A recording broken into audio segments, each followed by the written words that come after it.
সারা বিশ্বব্যাপী সুনামের সহিত তাদের যেই পদচারণা, সেই পদচারণা আজ 23 বছর পেরিয়ে 24 বছরে পদার্পণ করেছে।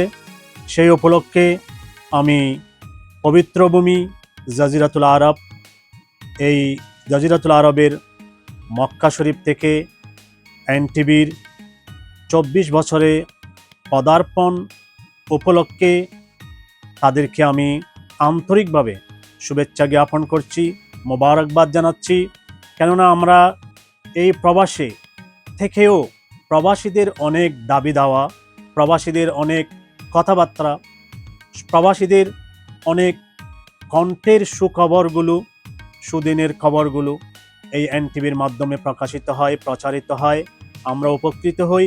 বিশেষ করে এই সৌদি আরবের জমিনে মক্কা শরীফের যিনি এনটিভির প্রতিনিধি রয়েছেন, ওনাকে আমরা সবসময় আমাদের যে কোনো আপদ বিপদে, আমাদের দুঃসময়ে সুসময়ে বিভিন্ন নিউজে, খবরের পাতায় এনটিভির প্রচার মাধ্যমে আমরা পেয়ে থাকি।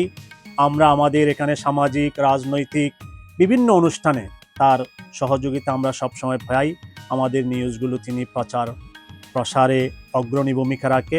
সেই হিসাবে এনটিভি এবং এনটিভি পরিবার, বিশেষ করে এনটিভি মক্কা শরীফ প্রতিনিধি সহ শুভাকাঙ্ক্ষী যারা রয়েছে প্রত্যেককে এনটিভির 24 বছরের পদার্পণ উপলক্ষে আমি এই এনটিভির 24তম জন্মবার্ষিকীতে শুভেচ্ছা, অভিনন্দন, মোবারকবাদ জানাচ্ছি।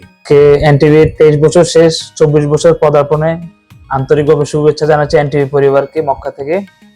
আমরা দ্য রয়্যাল ট্রাভেলস থেকে এনটিভিকে শুভেচ্ছা জানাচ্ছি।